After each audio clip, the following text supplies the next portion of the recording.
Yoav, can you hear me? Yes, I hear you perfectly. Okay, guys. So we like to start on time, and whoever joins us, and that's wonderful.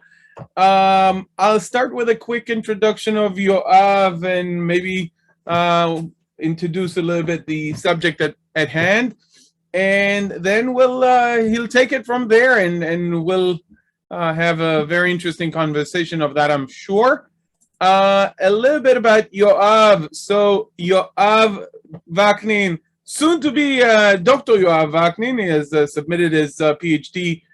Dissertation just now to the in archaeology and planetary science, the Tel Aviv University and Hebrew University, respectively.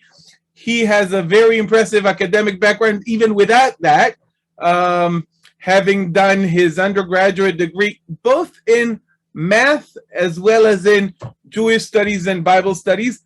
As a matter of fact, we went to the same excellence program at the Hebrew University, so there is a connection there. And his dissertation is specializing in archaeomagnetism, and he will be sharing. And he's a good guy, by the way, guys. Beyond the old academic stuff, he's a very good guy, conscious about the environment, and rides his bicycle. He's a good guy. I can tell you a personal experience. A very good guy and a very smart guy. And so he will be sharing his insights and expertise in regards to magnetic dating, and maybe we'll talk a little bit about scientific dating of archaeological biblical sites. And Yoav, you're more than welcome to step in and kind of complete the picture if I've missed something crucial or something non-crucial that you want to mention nonetheless. Well, Netanel, thank you very much for this introduction. And it's really great to be here. Is it okay if I share my screen at this point, Netanel? Sure. What do you mean? Yeah, you are now the co-host. Yeah. Great. So just let me know if you can see it. Yes, we can see. Wow. Great. One moment, I'm trying to start the presentation. Here we go. So what I'll talk about today, I'll try to go through things relatively quickly, and then if there is I'll leave time for questions at the end. If Netanel, if you want to ask me in the middle if something isn't clear, then let me know. I try to make this for the general public, but people who are interested in archaeology. But if anything isn't clear, just let me know. And I'll try to tell you how the magnetic field of the earth on the one hand and biblical military campaigns on the other hand, how they can teach us a lot about one another.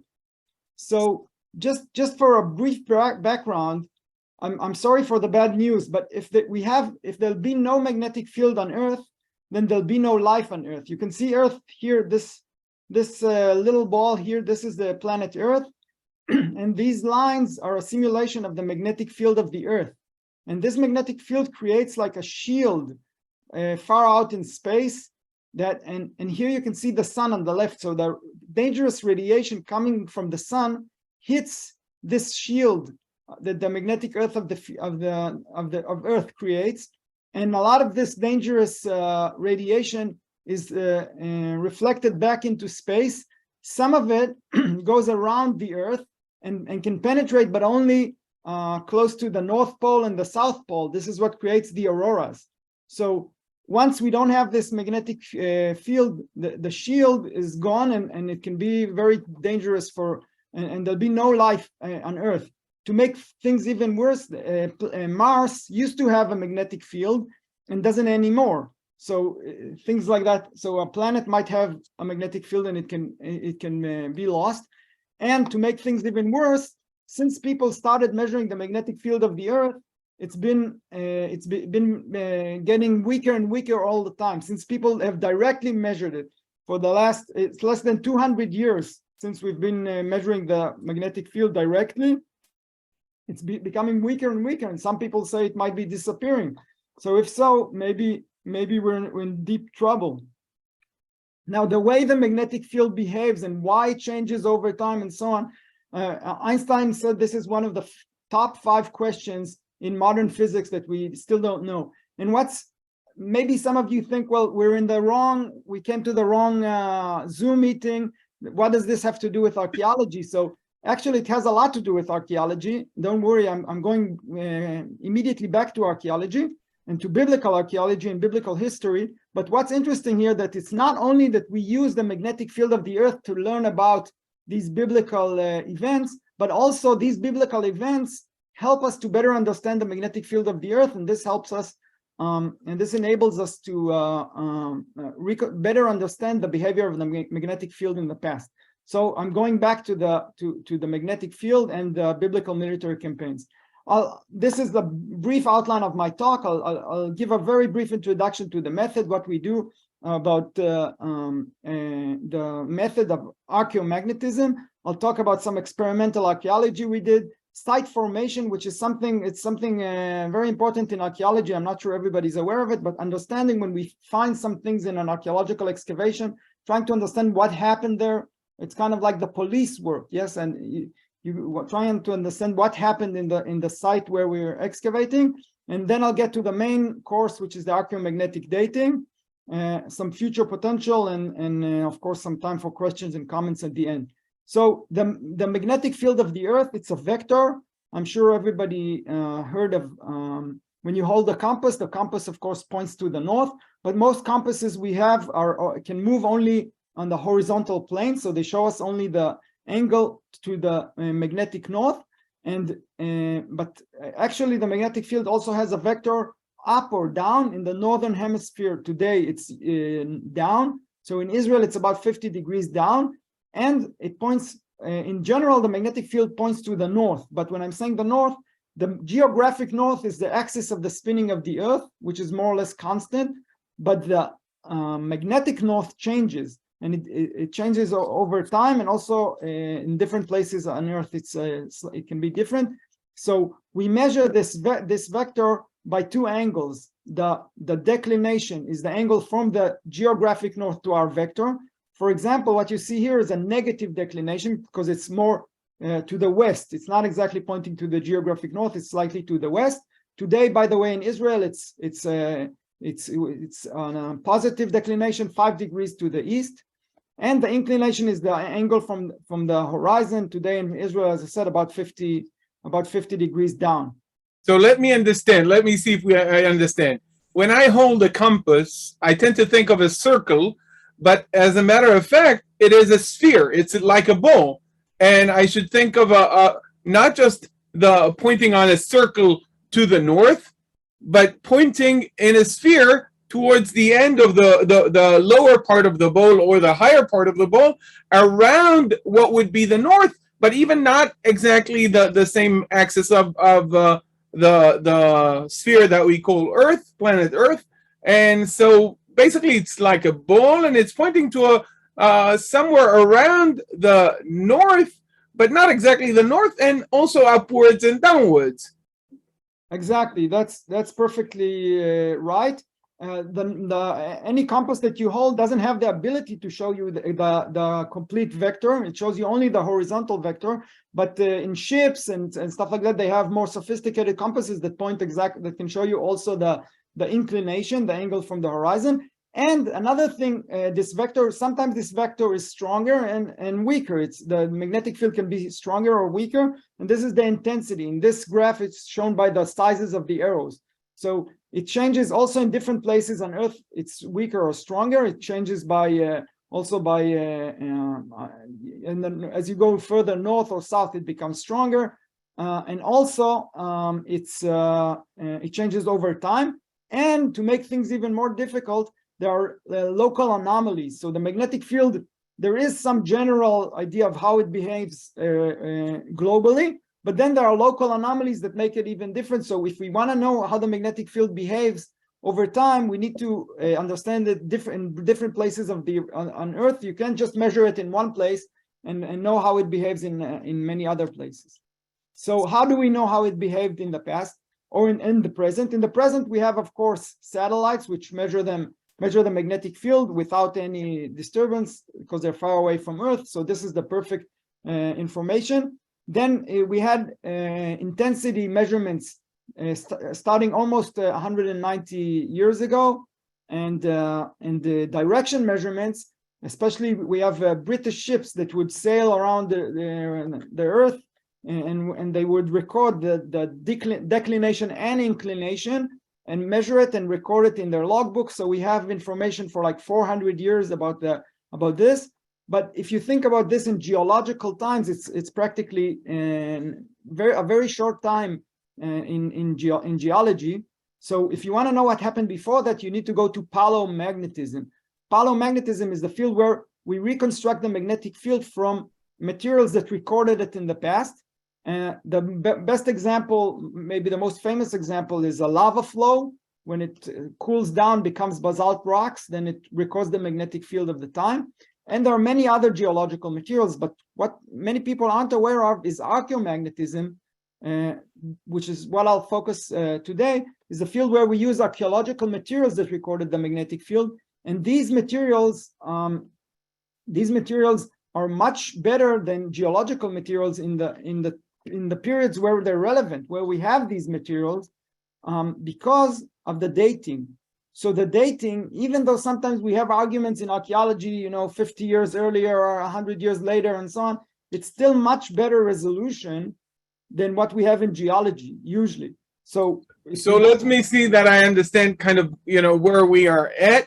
So paleomagnetism is the scale in which we deal is too big to help us in regards to anything that is archaeological as far as humans, since it's too recent, or definitely biblical history. So paleomagnetism may help us determine like geological eras and stuff like that, and the reversal of the poles, the magnetic poles and stuff like that. But that's all too old, and the newer stuff is 400 years and more recent. That's also irrelevant for biblical times. And archaeomagnetism is right in the soft spot of biblical history, if you will. Yes, exactly. And not only in biblical times, also in any period where we have good dating, and when people started using fire for their everyday life, so we can use these burnt materials for reconstructing the magnetic field, and the dating is usually better than. We can also use paleo-magnetism for these periods, but the time scale of paleo-magnetism is not as precise. We have a lava flow. If we have basalt rocks, we know when this volcano erupted, but we have like plus minus 1,000 years or plus minus 200 years and so on. And here we're talking much more. I'll show you some examples where we know we have archaeological finds that we know when they were burnt, sometimes plus minus 2 days or plus minus 1 year or something like that, which is much better resolution. So how does this work really? I won't go into the physics and the chemistry here, just to understand in really generally. So we have archaeological materials that have these ferromagnetic minerals. These are minerals that in any clay material we have this. So if we're looking, for example, at this kiln, this is a kiln that's made for burning pottery. The kiln is built of mud bricks. So the kiln itself, the walls of the kiln have these ferromagnetic minerals, and also the ceramic vessels have this ferromagnetic minerals in them. And then when these minerals, to begin with, these minerals are every one of these minerals, you can think of it like a needle of a compass. They have a small magnetic signal of their own, but this magnetic signal is randomly oriented. So the different vectors will cancel each other. If you take just a piece of clay that's not burnt, the magnetic particles here, every one of them will have a small magnetic signal. But if you look at the magnetic signal of all of them together, it will be very, very weak because they'll cancel each other. They're pointing in different directions, like you can see here on the left. But then once you burn it, so above a certain temperature, you'll erase any magnetic signal that was there before. And when they cool down, the cooling is when the magnetic particles their magnetic signal will be stuck. It will freeze in its position, and that position is according to the direction of the magnetic field of the Earth at the time. So they would align themselves with the magnetic field of the Earth at that point in which they cool. Exactly. And this point of cooling down, this is a chronological marker. We can take that moment that they cool down and reconstruct. We can also reconstruct the direction and also the intensity.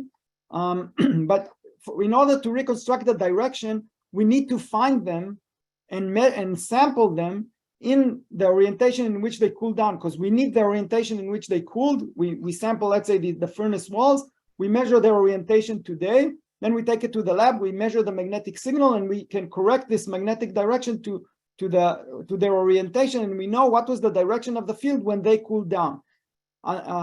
If we take these ceramic vessels, we can't do that because they moved, they broke, they were in use, and so on. So we cannot reconstruct the direction of the field from the vessels, but we can reconstruct the intensity of the field. Right. So if it's like finding my finger. Okay, I'm pointing now here. If I freeze in time, then I'm still pointing here, and the length of the finger is still the same length. But if someone moves me, then I'm pointing to a different direction, but the length of my finger is still the same length. So that's like the direction. You have to find it in the original way it was when it cooled down. But as far as the intensity, it doesn't matter. My finger is still the same length. Yes, exactly. That's exactly the idea. So we need the exact orientation for the direction, but the intensity so any pottery vessel we can do this. We can use this method for. Now, after the brief the overview, I'm going to talk about the experimental archaeology. We don't have a lot of time. This is a paper it hasn't been published yet. It's really I hope it will be published very soon. It's now under review, and what we did, we took mud bricks from an archaeological site. We heated them in the lab to different temperatures. We looked how the color changed. You can see that the color changes over time, in different temperatures. This is something usually archaeologists say that a mud brick is burnt according to the color, or we checked to see what happens to it when it's put in water. We can see that in water, the lower temperatures, they completely dissolve in water, and the higher temperatures, they're really hard and they don't dissolve in water. So these are very simple methods that can be used.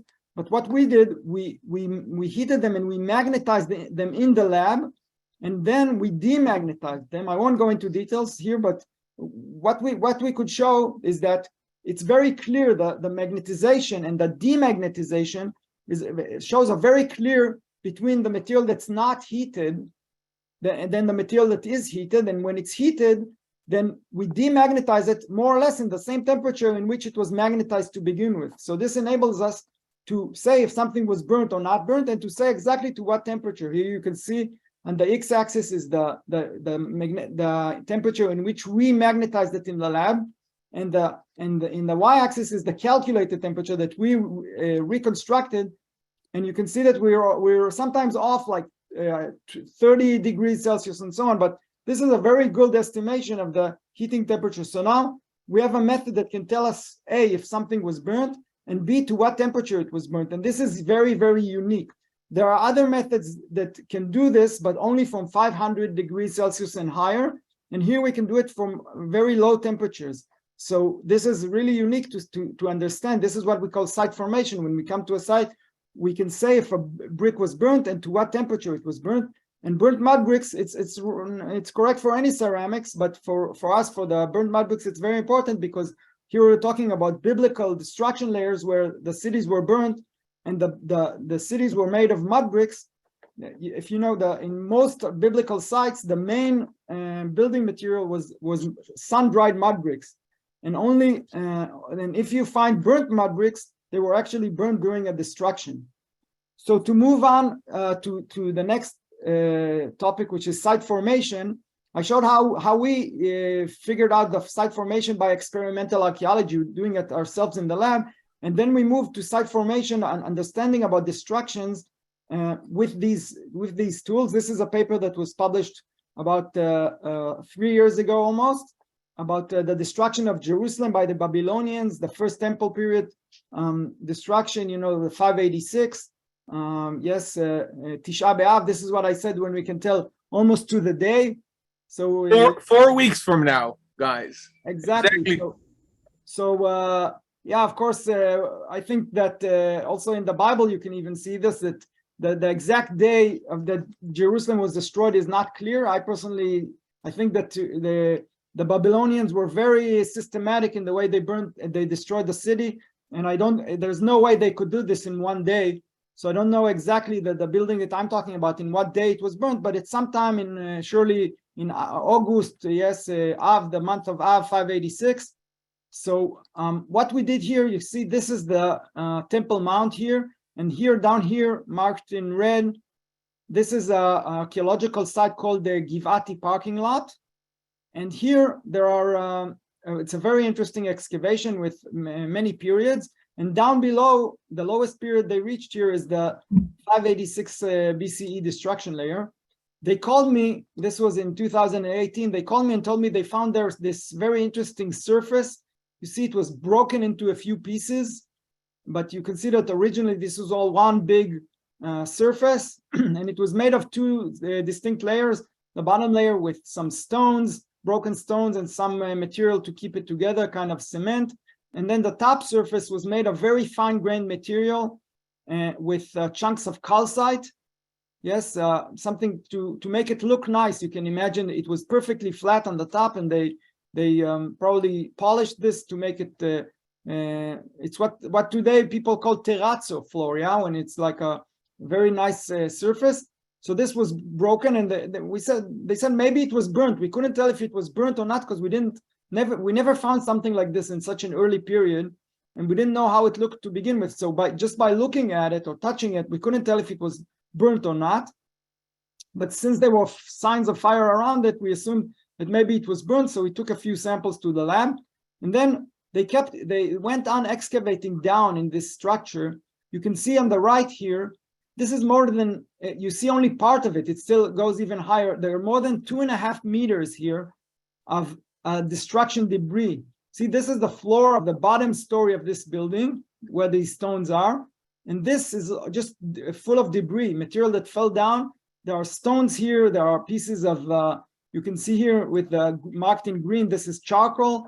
And then more and more segments of this surface. You see one of them marked here in red. It's standing almost vertically. Another one here sticking out, facing us. And then here some more. Some of them are lying on the bottom floor. All these over here are lying on the bottom floor. And then this one here is also relatively low, but it's standing vertically. So clearly all of these fell down. See more and more of them. They were all over the place. I kept going back every time they found these. I told them, please don't move them. Keep them in the orientation where you found them when they're still stuck in their place. I need to sample their field orientation, and only then I can remove them and take them to the field, to the lab, and work on them. What we do, we mark these horizontal lines on these surfaces, and every line we measure the field orientation, and then only we remove it and take it to the lab. Now, the results of the magnetic signal, the direction of the magnetic signal recorded in these segments were really, really surprising. What you see here on the right, it's a graph that shows every one of these segments got a number. Yes, they're all called HG, Chenion Givati, or Givati parking lot, and then you have a number and a letter. So yes, HG1 is all the first big piece. You remember that big piece I showed you in the beginning. So there are many segments of that one, and then all the others got a number and a letter, and you can see that the directions. So this graph shows you the north up here, the south down here, east and west, and the angle from the horizon, which is shown by the distance from the center. Here, down here is 90 degrees down in the center of the circle, and the outside of the circle is just a horizontal vector. So what you can see here, that most of them, 38 of the segments, are roughly clustered together around the north and around 50 degrees down, yes, which is, as I said, the average direction in Israel. with a slight, you see slight positive declination, probably slight to the east, but still there is some difference between the different directions. And only 4 segments gave us completely different directions. Now, what does this tell us? Couldn't they have fallen after they were burnt? Exactly. So if first of all, they all recorded a very strong magnetic signal, so clearly they were all burnt, as you said. Also those that are pointing in the same direction, and also these 4 were pointing, and they were all burnt. But the reason that these 4 give us a completely different direction means that they recorded the same magnetic signal as all the others, but they moved like your finger, like what you the example you gave with your finger. So these are the 4 that somebody moved these fingers after they cooled down. So when I sampled them in the field, I sampled the orientation in which they were found, but clearly this is not the orientation in which they were fired. This is why they gave us completely different directions from all the others, and also from each other mostly. So these 2, for example, were together, or 2 pieces that were together. They fell down and broke, so there was some small difference in direction, but still they gave us completely different direction. Now this can be explained in 2 ways. One option is that they were, for some reason, they were more stable. They didn't fall with all the others. They stayed in their original position. They were heated and cooled down in their original position, and then after they cooled down, only then they collapsed, and that's why we get a completely different direction. Another possibility is that they collapsed with all the others and only then cooled down. So they recorded the same direction more or less as all the others, but then they collapsed again. Why would they collapse again? Remember, this is I showed you the debris. It's a destruction layer. It had some air cavities. Were organic materials there, and so on. So with time, things can move around still. So after they collapsed, they moved again.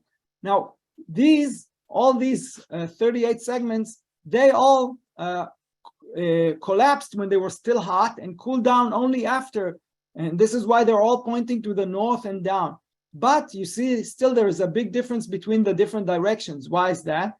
Because again, it's a debris layer, and you have to remember that since this destruction, they built more and more houses on top of this and so on, and during the Roman period and on. So there was a lot of pressure here, so things could move around in there, and this is why they give us different directions. So Yoav, can you? I'm just thinking in the middle, and sorry for bothering. Are there any like bedrocks which are burnt around these destructions? Does the destruction include sometimes part of the bedrock which stays in the same direction? I wish you were right.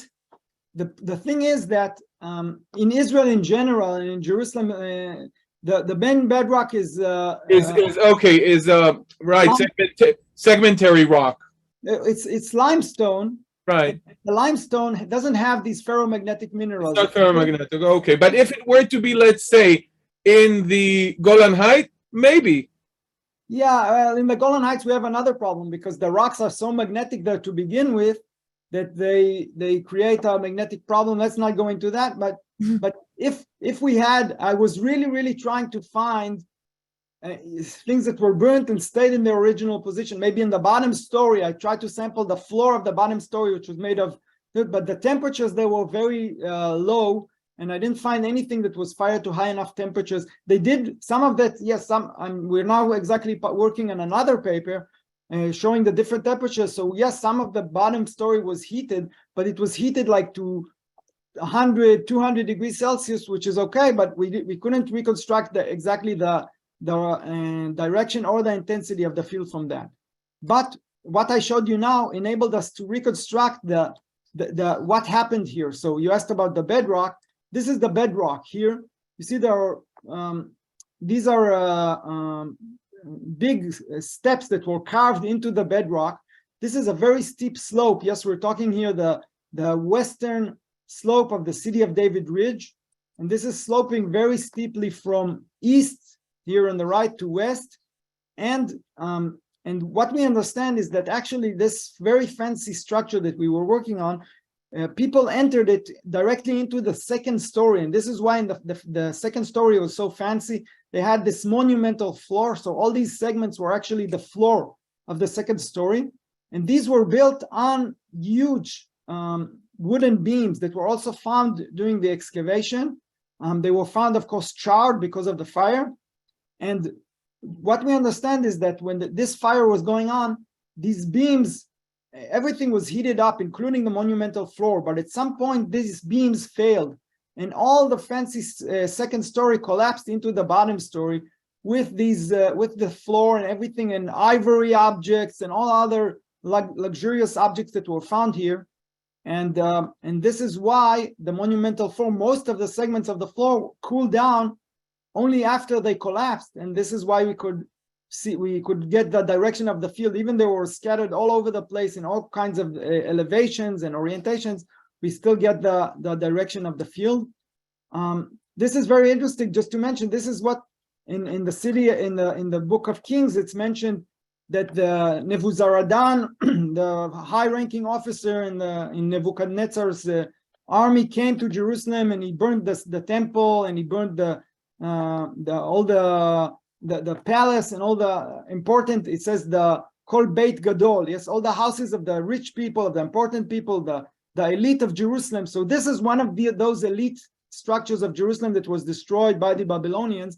We know this, we know the date, not from the magnetic data, but we know the date from the finds that were here. Clearly the pottery points to the end of the Iron Age, late Iron Age pottery. And we found for laymen, late Iron Age means the end of the First Temple period. Exactly, and more than that, they found written text. They have seals and seal impressions with names on them. These are very typical for the Iron Age, including a name known from the Bible. More than one, actually. Yeah, it says one here one that was found in this specific structure. It says Natan Melech.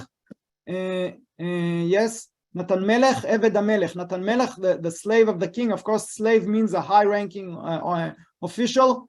And we know from the Bible, from the Book of Kings, there is a very high-ranking official in Judah, in the kingdom of Judah, called Natan Melech. So maybe it's him. In general, just to give us kind of a, we're talking about the time of Jeremiah. Okay, these were the guys who didn't like Jeremiah. Okay. Yeah, so Natan Melech was probably slightly earlier, but these seal impressions were going around Jerusalem all over.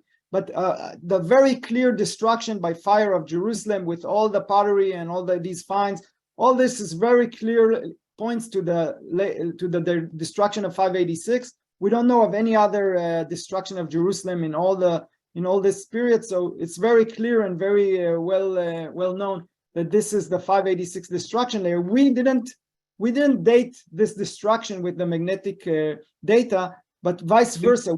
Right. So basically, what you're doing now is explaining the anchoring, okay, of the magnetic field. You found the magnetic field at a certain time and place, or a certain time in Israel, and you know it must be of a certain year based on all of the slew of evidence that we have from other angles. So now that given geomagnetic stamp or impression or situation is locked with the chronology, right?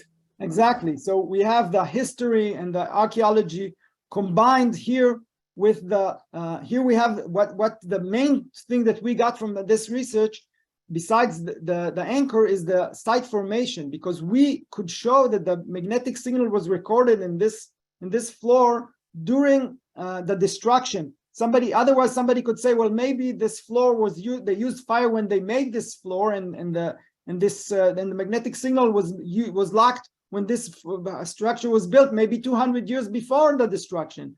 But we showed that it was recorded exactly during the destruction. So we tied the magnetic data with the destruction of Jerusalem, dated by history and archaeology. And now we know the direction is not really reliable here because it's collapsed, but the intensity that we reconstructed of the magnetic field we know the intensity of the field in 586 BCE. It's really rare, and there's no parallel where you can date the magnetic field of the Earth, the intensity of the field, to such accuracy, almost to the specific day in such an early period in time. Yes, so this is an indirect measurement, but we know what the magnetic field intensity was almost to the day in 586 BCE. So this is another example of site formation. I won't go into this. This is a Tel Aviv got. Just to explain, if you have burnt mud bricks, you don't always know if they were fired during a destruction or during the construction. Some people suggested that people fired bricks when the structures were constructed. I think, and I showed in a few cases that it's not true. In the Iron Age, in biblical times, I think in Mesopotamia, yes, people fired bricks, but here in Israel, nobody fired bricks before the Roman period. And we show this. This is a mud brick wall from Tel Aviv. It's known as Gat of the Philistines. So they have this mud brick wall. You can see the bricks here. This is a very famous destruction layer related to Hazael, king of Aram Damascus, in about 830 BCE. So you see here the mud bricks. This is a mud brick wall, and here you see collapsed mud brick material, but this is collapsed. Everything here is burnt. This, by the way, marked with 2 here is a human skull from this destruction. And we went to the same site. We cut these bricks in half and measured the inside of them, and also the outside, measured the magnetic signal. And exactly like I showed you before, again, all of this gave us exactly the same direction. Again, there are slight differences here, but it's clearly all of this was burnt and cooled down in the orientation, more or less in the orientation in which we sampled it. Here we also reconstructed the direction of the field for not only for site formation, which is what you see here, but also for dating purposes. But for that, we used only the in situ bricks. Yes, only these bricks that are still lying in their original position, not the collapsed material. But here you can see for site formation that also the collapsed material gives us more or less the same direction. You see here, these 2 here that give us a slightly different direction. Of course, these are collapsed material. So they collapsed and moved a little more than the others, but still you can do this. And we also reconstructed the temperature. I won't go into this. But what we showed, we showed completely different results than a previous paper that was written on exactly the same context. We showed that there was a fire in this structure, and not only in its vicinity as they claimed before. We showed that it collapsed during the destruction event, exactly like Jerusalem, and not over a period of decades as they claimed before. We showed that the structure was built using sun-dried mud bricks and not pre-fired bricks, as was suggested in the past. And we think that there was no pre-firing bricks prior to the Roman period, as I said. And here we showed how it's important to identify if something was heated and to check the orientation and for site formation research. Moving on to the main course. First of all, I want to applaud everybody for surviving thus far. It wasn't easy. Like, it's super interesting. But you have to kind of hold everything together. So 35 minutes of pure science, or almost pure science. Wow, amazing. So yeah, thank you. So archaeomagnetic dating, this was published just like 6 months ago or so in October. What are we? It's already 8 months. Well, time is running. Considering the geology, it's nothing. Don't worry.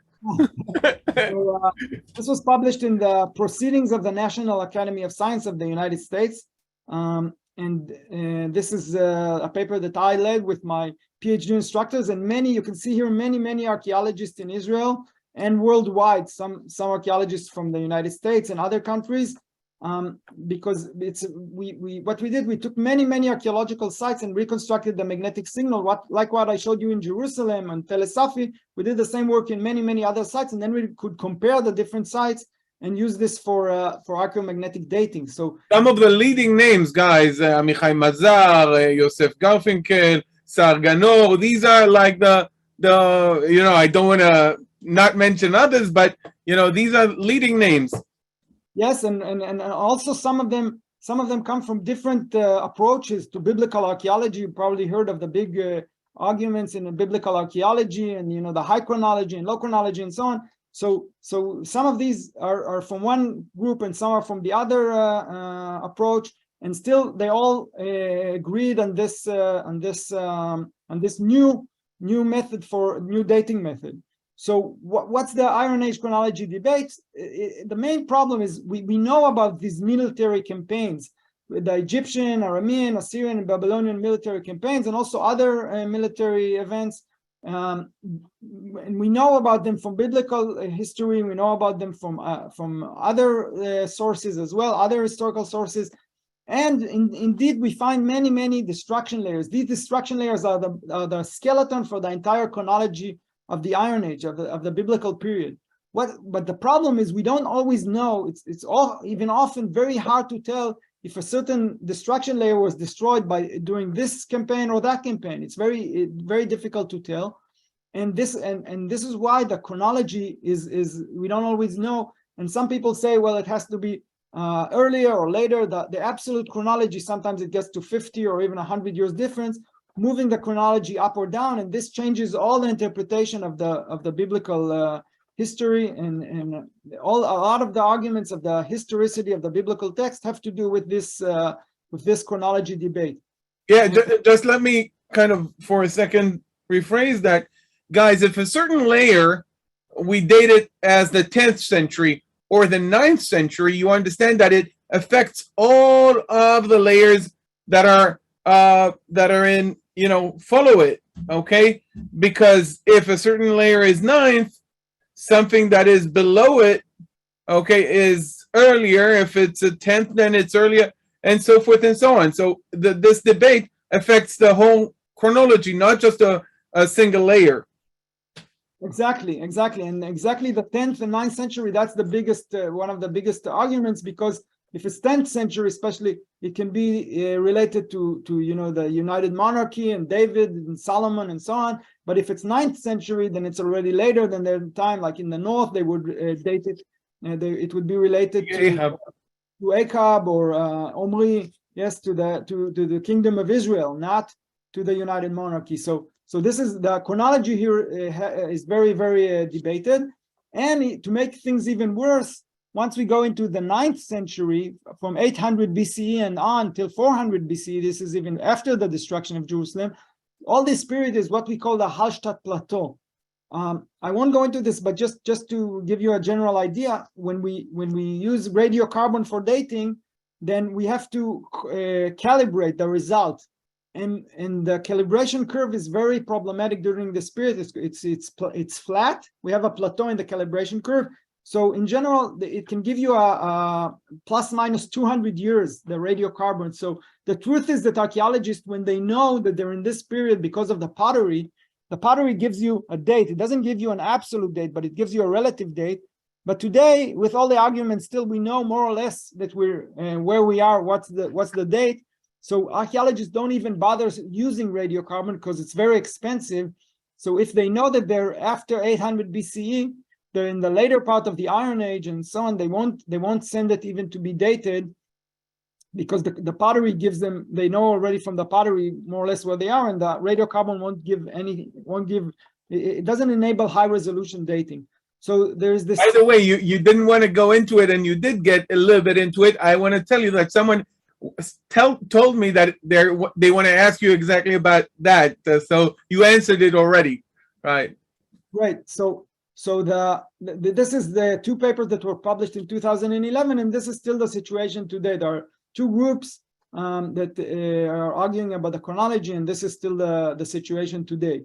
And but the good news is that we have some chronological anchors. We have sites that we know when they were destroyed, because we have a rare combination of historical sources on one side and the archaeology on the other side, and that show us exactly when a specific site was destroyed. Like I talked about, Gath of the Philistines destroyed by Hazael. So we don't know exactly the year when this happened, but we know when was Hazael, when was his reign. So we know it was 830 BCE, plus minus, let's say 15 years. Still this is very good accuracy. Then we know of the Assyrian campaigns to the northern parts of Israel in 733, 32 BC. And maybe the most famous example is the destruction of Lachish, Stratum 3 at Lachish. destroyed by the Assyrians by Sennacherib at 701 BCE. Here is very rare. We have also the Bible telling us about this campaign. We have the Assyrian sources telling us about this campaign, and specifically the destruction of Lachish. Also, Lachish is mentioned in the Bible regarding this. We have pictures. We have pictures of the destruction of Lachish. We don't have to just read about it. Even if we cannot read, we have pictures. Exactly. We have like almost like a picture, what you can see here on the right, the famous Lachish reliefs, which are today in the British Museum. And you can see exactly, and it's written that this is Lachish. So there's no doubt that Lachish specifically was destroyed. And when they excavated the site, they found this. They found these the siege ramp, the Assyrian siege ramp, and more than 1,000 arrowheads shot from both sides, probably most of them by the Assyrians. And the city was destroyed by fire. So everything is very, very clear, pointing to we know that this was the destruction of Lachish at 701. So I reconstructed the direction and intensity of the field in this destruction layer. So now I know what was the direction and intensity at 701. We have Ekron, Jerusalem, which I mentioned, and a later stratum in Lachish that was also destroyed at 586, like Jerusalem. So we have these chronological anchors. What we did, we went to 21 destruction layers in 18 archaeological sites. Sometimes we have two destruction layers in the same site, like in Lachish. And if we find a wall like this is the stone foundation with mud brick superstructure. So the mud bricks are burnt, they're still in their original position. We can reconstruct the direction. In other cases, we can only reconstruct the intensity if it's collapsed, like I showed in Jerusalem.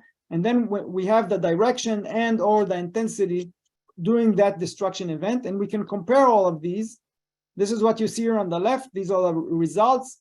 You see up here the intensity of the field, yes, and down here the direction with two angles: the declination, the angle from the north, and the declination, the angle from the horizon down here below.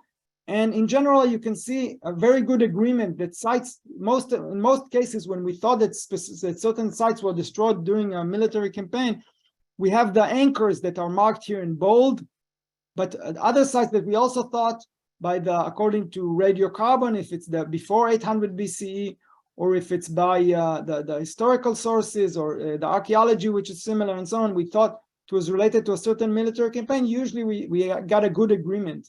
Yes, even here when you see in 701, there is some difference, but don't statistically it's the same. You see the error bars, so there is agreement. So we have good agreement, and we can see that the sites that we thought were destroyed during a certain military campaign, it's usually was the case, but in some cases we saw that it wasn't the case, and then we could refine the dating, and this enabled us to reconstruct the military campaigns. Of course, the map on the right is not based only on our data; it's based on historical sources and archaeology and so on.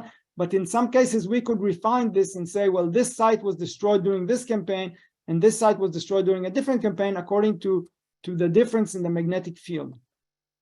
So, amazing, yeah, the accuracy looks, guys, just so you see all the brown ones. So Lachish is giving us an anchor, and all of the others are aligning with it like exactly. That's amazing.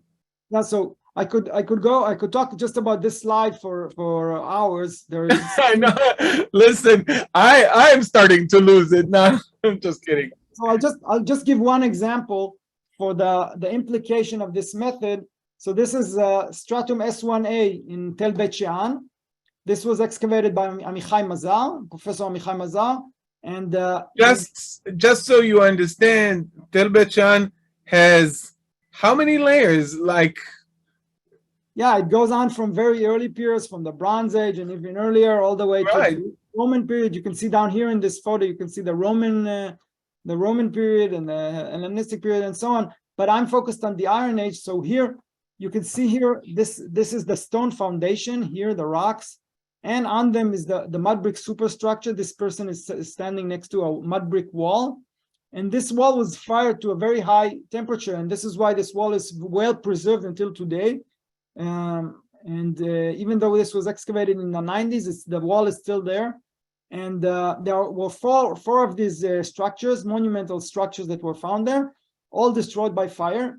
And there was a very rich ceramic assemblage. So the ceramics gives us a relative date. We know this is called late Iron 2A.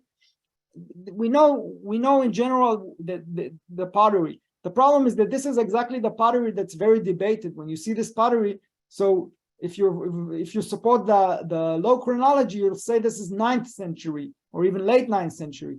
If you support the high chronology, you can say, well, maybe it's even 10th century or late 10th century or early 9th. So there's a big debate. Radiocarbon could be very helpful here, but we don't have relevant date radiocarbon. We only have radiocarbon from wooden beams that were used to build this structure. So this only gives us the time that the structures were built. And also there is a big difference between these wooden beams. I won't go into this. Is what's called the old wood effect. I won't go into that, but wood is not very useful for radiocarbon. So actually radiocarbon doesn't really help to date the destruction. So the excavator of the site suggested two possibilities. He said, well, I really don't know when this was destroyed.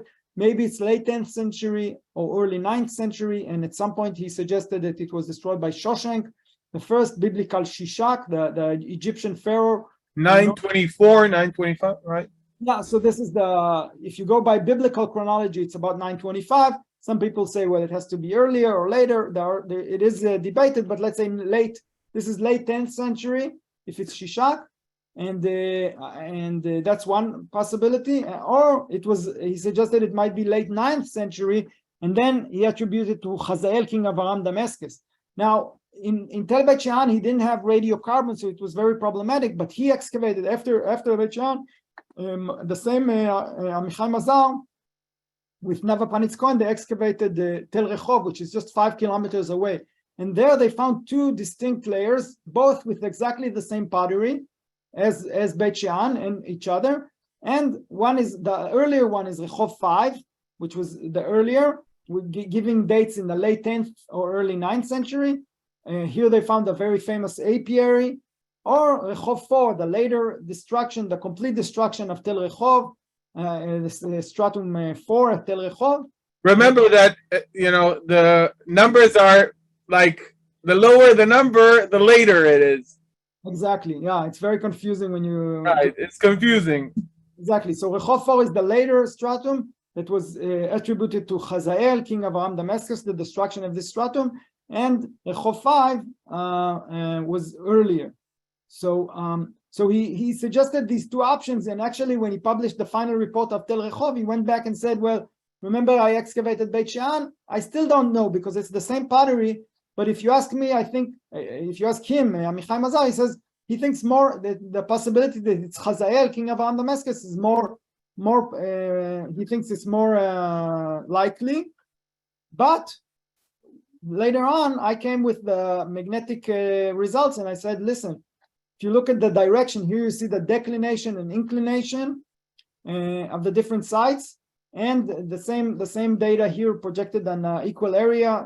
So again, you see there's a declination here of like 10 degrees or 15 degrees here, and a difference in inclination. So you see these sites, Gat of the Philistines, Rehov 4. So Gat of the Philistines, we know it was destroyed by Hazael according to the biblical account, and radiocarbon and everything. It's very reliable that Gat was destroyed by Hazael. And Rehov 4, which was also attributed to Hazael, you see they gave us exactly the same direction.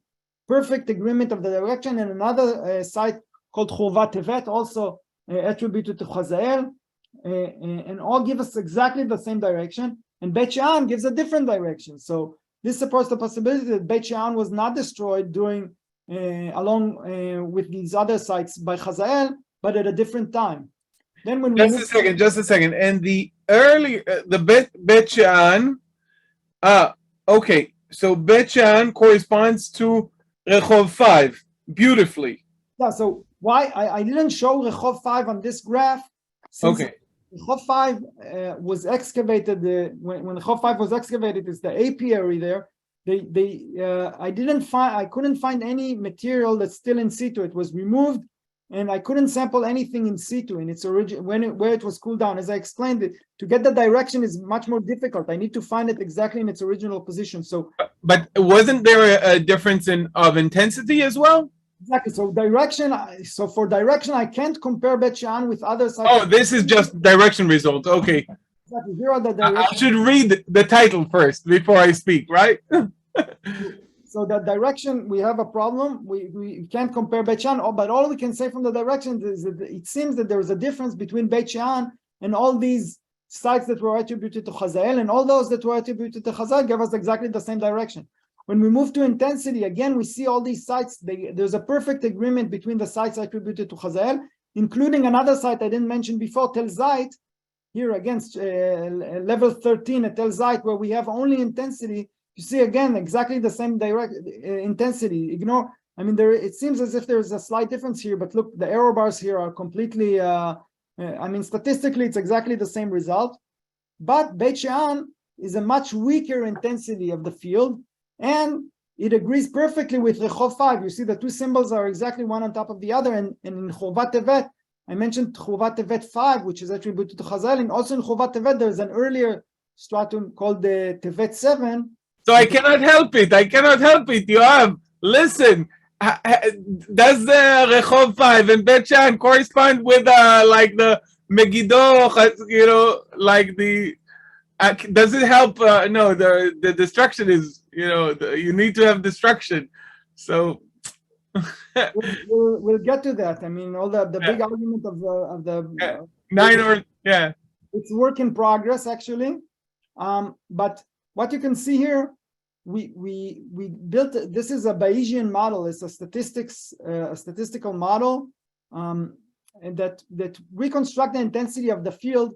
We use also these destruction layers, but also many other data points. You can see them here in gray, some of them from other sites in Israel, some of them from sites in Syria.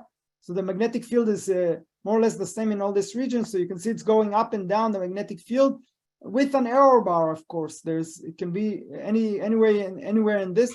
And this is the result of the statistical model. And for this model, every data point has an error bar also on the x-axis, on the time axis. So you can see Beit Shean, for example. We didn't know when Beit Shean was destroyed, since, as I said, we had a big problem here with the dating. So we said Beit Shean can be anywhere between 940 to 820 to cover all the possible opinions, even the earliest or the latest. And you can see this is the original dating. But if you take the later dates here, there is no way that Beit Shean could be destroyed here, because the intensity of the field doesn't agree with all these. So here we get basically the more crosses you have, the x-axis, the narrowest x-axis that aligns with them would narrow the time frame for their destruction. Exactly. And this is the main advantage of our research, which we have these anchors that we say they were destroyed in a certain year, or let's say Gat here. You see Gat of the Philistines. We tell the model, listen, Gat was destroyed in 830 BCE plus minus 15 years. That's all. So here we have an anchor for the field. So the field has to be somewhere around here, and the model has to go up and down. So the model becomes more and more precise. And here you can see that the model gives us also a date. So this is the date, the probability density, and the date for Beit Shean. So in gray, you can see we said Beit Shean can be any time between 940 and 820, but the probability density, according to the intensity of the field, shows it cannot be the later dates. It has to be the earlier dates, point to early 9th or even late 10th century. And the late 10th century is already the time of Shoshank. As you said, according to biblical history, it's 925. So maybe this is the famous relief of Shoshank. This is in the palace the temple of God Amun. This is the God Amun in Karnak in Egypt, in the temple in Karnak. And this relief you see also, it's not here in the photo, but on the other side is the Pharaoh Shoshank. And he's saying that he came and conquered all these cities. And you see all these people here, down here, all these are prisoners of war that you see they have their hands tied behind their back. And every one of these is a prisoner of war that represents, thank you, a city that he claims he conquered. Now, two of these that are side by side, one of them says Rehov and the other one says Beit Shean. So Shoshan claims that he conquered Rehov and Beit Shean. Of course, they're side by side because also in reality they're very close. They're 5 kilometers apart. And we found two destruction layers, Rehov 5 and Beit Shean here, that give us exactly the intensity of the field. and when also we showed that they could not be destroyed by Hazael since the intensity doesn't fit, so they have to be earlier than Hazael. So now this points to the possibility that maybe this was destroyed by Shoshan. Now, if so, it's very hard to tell because we don't have an anchor. We don't have even one side that everybody agrees that was destroyed by Shoshan. But if we have this, if these two sites were indeed destroyed by Shishak, this is the two first sites that were clearly destroyed by Shishak. So we have, just to put it like, we have two sites where we know Shoshank or Shishak claimed to have destroyed. We know these two cities were destroyed either on, by him or by someone a little bit later. The later claim, Hazael, does not fit the intensity. So we have his claim. We have the magnetic field suggesting that it is earlier than Hazael.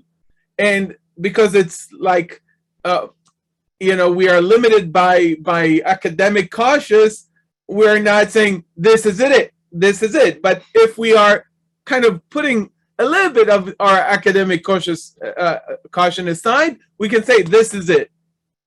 We can say that it's very likely that it is it, because not only that it doesn't fit, but the big difference, both in direction and especially in intensity, pushes the date. You see, this is a Bayesian model. This is not my personal opinion. This is a Bayesian model that is based on all the magnetic data we have from many sites. This is not only my work. Yes, many of the sites here, including there's a French group that works on sites in Syria and so on. So all the magnetic data we have pushes the date of Tel Rehov 5 and Beit Shean and all these sites, pushes it earlier in time. And if we take these early dates, then yes, these dates of the late 10th century already might be related to Shoshan. Now, this is many people say, well, Shoshan came here and didn't destroy any site. He just came here and conquered all these cities. Everybody surrendered and paid the tribute and so on, and he left without destroying any site. But if we're right, then maybe he did destroy at least Beit Shean and Tel Rehov. So maybe this is the first example. I'm going quickly to the end. This is one other implication of I skipped one and I'm moving to Tel Achish.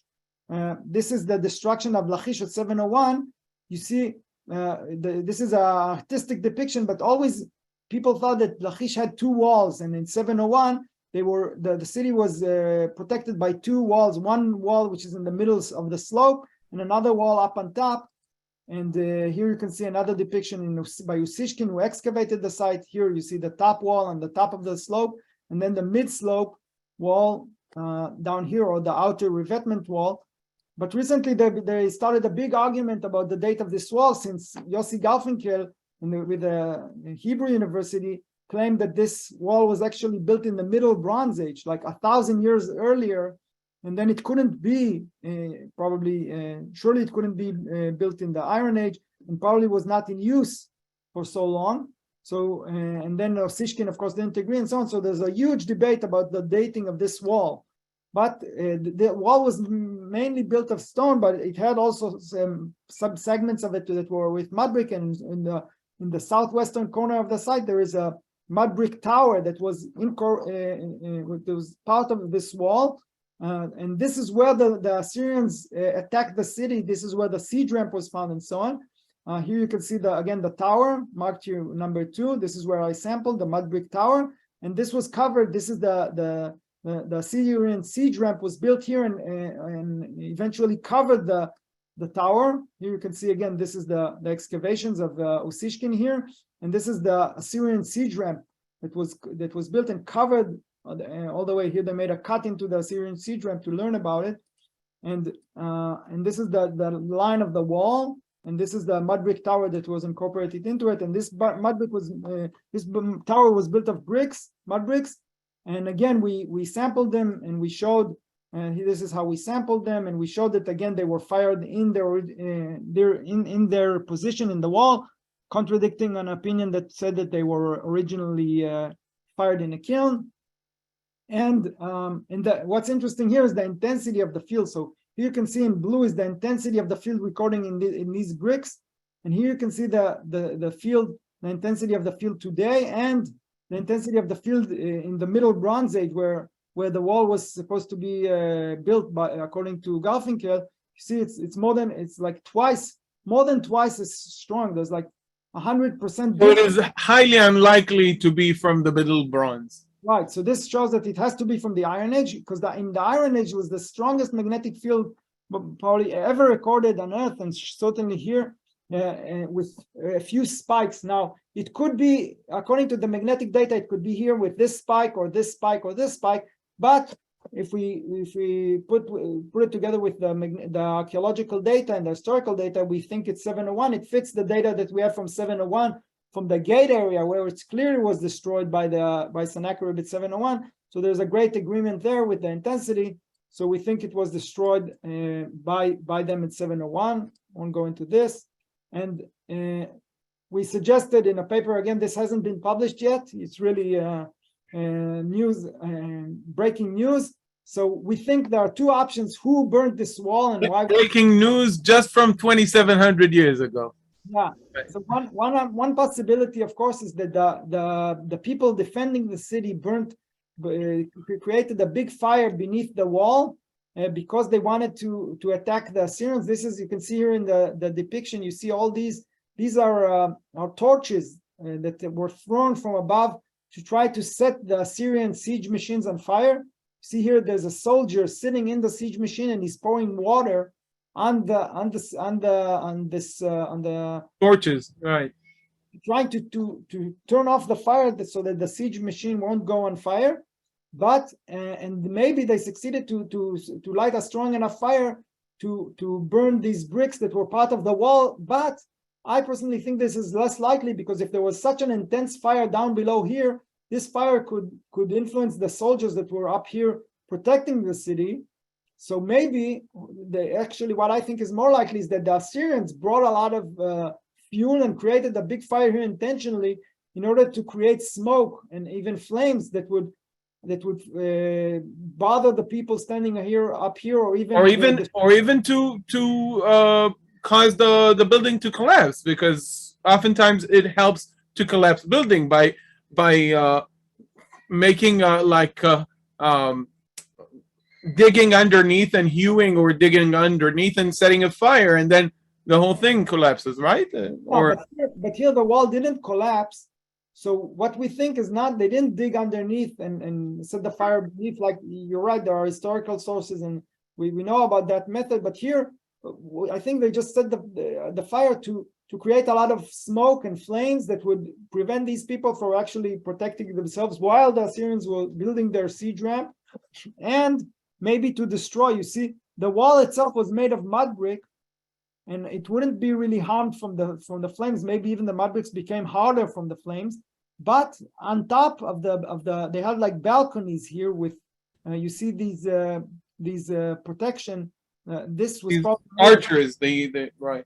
Yeah, so they probably part of this was probably made of wood, and this could be surely damaged by the fire down below. That's very intense fire. We see here more than 600 degrees Celsius. And here we see this is a relief, an Assyrian relief when the Assyrians are attacking a city in Egypt. Probably this is the city of Thebes.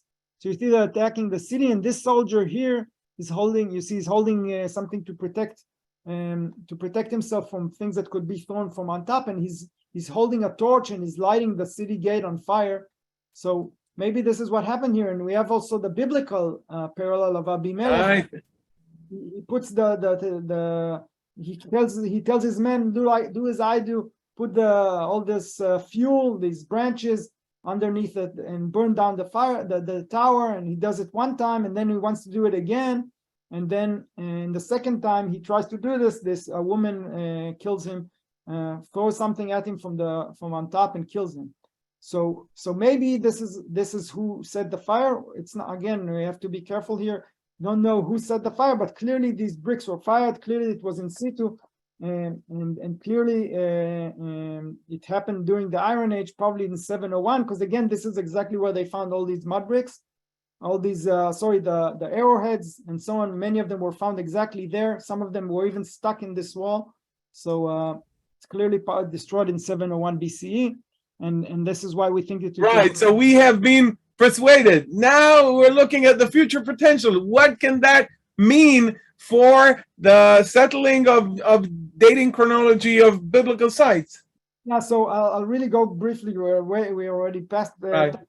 I'll just say that any burnt brick, any piece of pottery, you mentioned the sites in the north, like even if we don't have a destruction, but if we have pottery, we take the pottery now and compare it, we can date it. And any period. I was focused on the late Iron Age, but we can do it in the early Iron Age and the late Bronze and so on. And think about it, any tabun, these are like ovens from different sites that we can date with this method that for direction and intensity. So there are many things we can do. And to summarize, what we actually did here with all the site formation and everything, but we made a brand new dating tool for the Iron Age. And this is after more than 2 decades where the big chronology debate was focused mainly on radiocarbon. Now, we don't replace radiocarbon. In some periods, we kind of replace radiocarbon because radiocarbon is inefficient, but in the earlier periods, we don't replace radiocarbon, but this is another tool. And if you combine this with the radiocarbon, you have a much more powerful tool for dating, and maybe this can solve part of the big dilemmas in the biblical chronology. And I showed how the site formation here is very important, also in order to actually understand what you see, and also to tie the magnetic signal with the destruction event. And the high resolution reconstruction that we have here, it's based on historically dated destruction layers, is very important for the high resolution reconstruction of the field. So we have the Bible and other historical sources that are actually helping us better understand the magnetic field. Now, this is very important specifically in this time for 2 reasons. One is that all the big chronology debate and the biblical history is exactly this and during this period. So it's really, really important for biblical scholars and historians and archaeologists trying to better understand this very debated period. But also it's very important for people that are studying the magnetic field of the earth, what I started with, because the magnetic field during the Iron Age, specifically here in Israel and the Levant, behaved very crazy. It went up and down and had spikes that are more than twice of today's magnetic field. So this behavior is very anomalous, and we could pinpoint this behavior and say exactly when it was high and when it was low according to these military campaigns. So this is very good also for geologists, the geophysicists. And now we have this dating tool that we can use for dating any pottery vessel, any burnt mud brick, any kiln, any oven from this period, which is really great. Amazing. It is an amazing. Listen, it is really groundbreaking work, and it's amazing. And thank you for coming, and thank you for explaining all of that. That was really, really, yeah. All of the people partaking in this is really groundbreaking. I want to open it for brief questions. Guys, if you have a question, click the raise hand button so I know and I can moderate it. I know people have questions, and some people here have even like scientific background. So Frank, go ahead. You have to unmute, Frank. Yoav, thank you for the presentation. I have a particular interest in, prehistory and the like. So I realize that your calibration methods are actually relative. Is there any hope for absolute calibration methods? And also, as a secondary question, could the fluctuations in the magnetic fields over a long period of time in the Levant be due to plate tectonics in the area? So for your first question, it's right that this method is not an absolute method in itself. It can't be used on its own. It has to be relied on other dating methods. Actually, this is also kind of true for radiocarbon, because radiocarbon gives you a date, but it says how much, you can see how much radiocarbon is left, but actually they found that the radiocarbon in the atmosphere is not constant. So that is why you need to calibrate this. And this was done according to 3 rings, what they call dendrochronology, the 3 rings. Yes. You count the, so also radiocarbon in some way is relied on dendrochronology and on counting the rings of the trees.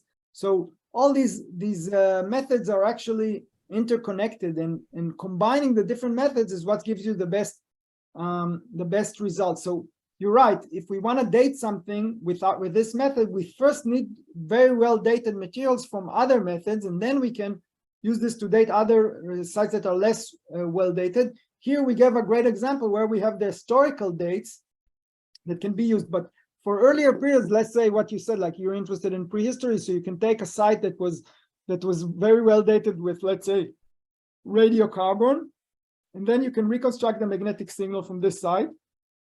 And if you do this in a few sites, then you have, of course, with the error bar of the radiocarbon, now you have a good dating for the other sites. So you can use this to date other sites, let's say, that you don't have radiocarbon from them, or that are not as well dated. So and this can narrow down the error bar of radiocarbon. Did I answer? No, I didn't answer your second question. So your second, as far as I know, it has nothing to do with plate tectonics. So I mean the magnetic field doesn't change because of plate tectonics, because the magnetic field it comes from the outer core of the Earth. The plate tectonics is it's much on the outside of the Earth, but the magnetic field it comes from the outer core of the Earth, which is much far deeper into the Earth. Not the crust. Exactly, but I understand that happens on the crust. But we have but there is some one of the main proofs of the plate tectonics to understand how this tectonics works comes from not from paleomagnetism, since they found the mid-ridge the mid-oceanic ridge, like in the middle of the Atlantic, there is a ridge, and yes. the ocean is opening. So inside there, you see there's basalt rocks, and you can see the changes in the magnetic field of the Earth recorded in these oceanic basalt rocks. But this is way out of the Yes. Betsy. Thank you, Netanel. I'm in my car. I had to leave, and I'm just loving this. And I want to say thank you so much. For Yoav, I didn't do anything. I just, tried not to disturb, and even that was not so successful. I did disturb a few times. But thank you, Yoav, for coming. I am not scientific, so I have a question for Yoav, is how he even thought to pursue this. Did he love archaeology? Did he love the science? And was it his idea to possibly pursue the magnetic dating? From a child, did he want to know more about this? How did he even come to go down this path? It's fascinating, Netanel, and it's new and it's different and it's exciting. Thank you, Betsy. So actually, it's a long story, but to put things short, me and Netanel studied together in the Hebrew University. I studied Bible, and I'm very interested in biblical history and so on. But I'm also very into the sciences. I did my degree with Netanel, but also I studied mathematics at the same time. So I was looking for something to combine these two things, and I found that biblical archaeology is a way where also it has to do with the biblical history and so on, but also with the scientific tools. And this is how I got to look for these tools. And I met my advisor, Erez Ben Yosef and Oded Lifshitz, who told me about this method, and they introduced me to Ron Shar from the Hebrew University. He's a professor. He studies the ancient, the paleomagnetic field. And this is how I came to combine these two things together, and it was really, really lucky.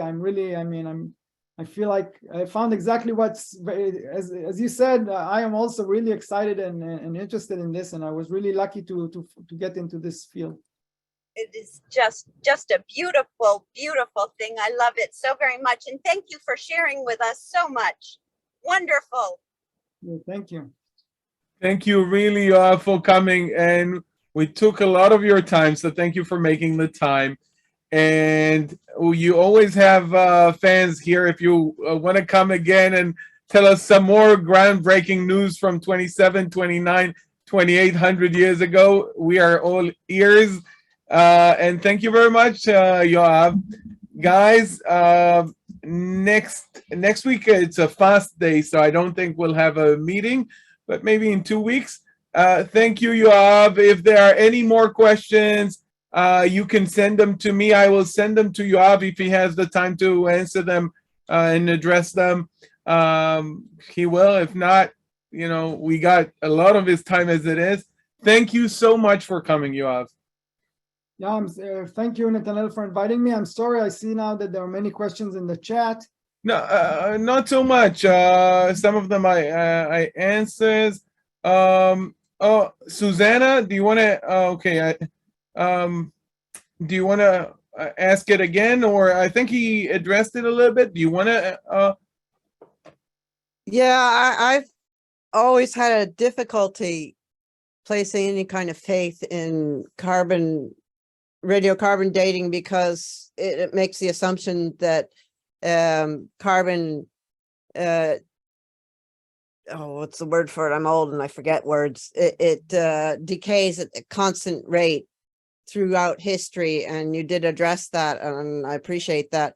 So my question is, if there's a deviation between magnetic dating and carbon dating, where would you put more faith? So I think when we're talking between 800 and 400 BCE, then radiocarbon really doesn't give us this high resolution dating. And I think if the magnetic dating is based on these chronological anchors where we have the historical, actually we're relying here mainly on the history and the historical sources, then I think that the magnetic dating is more reliable, and actually it doesn't contradict radiocarbon, because just radiocarbon will give you a very large range, but within this range, the archaeomagnetism can really help. In earlier periods, I think, especially when you go to earlier times, like I talked, the 10th century, the 11th century, and so on, when you go earlier and earlier in time, we don't have these anchors, these historical sources, so we have to rely on radiocarbon. And I personally think with the calibration and all that, I think radiocarbon is perfectly reliable. But again, it gives you some, always like any method, also like my method, the archaeomagnetism, it gives you an error bar. There's always this range. So within this range, we can narrow down the range according to the magnetic data. So they combine together. I think they're a great dating tool. Thank you so much. It's a very well presented talk, and really thank you. Thank you so much for sharing with us. Really appreciate it. Gary, do you have time for one more question? Yes. Gary? Yes, I was wondering about the effect of earthquakes shifting of the ground. Would that change the direction of information a little bit? Thank you, Gary. This is a great question. Yes, indeed, the direction, if the things that I'm sampling would move from the earthquake, then the direction is questionable, and it really is a problem. The truth is that it's a problem that I can't really solve, because for example, I was talking about Tel Rehov and Beit She'an. They're both right on the on the fault and the Dead Sea Rift over there, and there are lots of earthquakes and so on. I did measure the finds that I sampled in both sites. I sampled them in their position, and I made sure that they were, like, the mud bricks were lying completely flat. I measured I measured that to see that they're still they're flat and horizontal. So I couldn't tell that they really significantly moved. If the mud bricks were lying completely in a different angle, not horizontal, then I could tell that surely they moved, but it wasn't the case. But still, I can't be 100% sure about this, and this is why this is one of the reasons why the direction is important. But it's not. I try not to rely only on direction to say something chronological. This is why I said that Beit She'an doesn't give us exactly the same direction as all the other sites that were attributed to Hazael. I said this probably supports that there's a time difference, but I wasn't very, like, I didn't say this 100%. But when you combine this with the intensity, then this is very powerful. If also the intensity doesn't fit and also the direction doesn't fit, then it's really sure. But direction alone is there's always the question of an earthquake, and you're right. Gary, did you ask about did you ask about earthquake affecting things after they cool down, or affecting the direction and intensity of the geomagnetic field as it is? I would say that if earthquakes come at different times in history, and you have to look at the sequence, and that might tell you something. Oh, so he didn't ask exactly what you answered to. No, he asked me. Well, that was my question. Okay, excellent. So thank you very much, Yoav. It was great having you, and I congratulations for this groundbreaking. This is not just groundbreaking research; it's a whole groundbreaking research tool which has amazing prospects for the future of biblical archaeology and archaeology in general. So thank you so much for coming, and thank you, really. Guys, open your cameras so we can see your faces, and if you give him a clap, give him a hand. Thank you very much, Yoav. Toda, thank you. Yeah. Toda Rava. Toda Rabba indeed. Thank you. It's wonderful. Thanks. Toda, Yoav. Bye-bye, guys. I'll see you when I see you. Each in there. Yeah. Bye-bye. Bye-bye.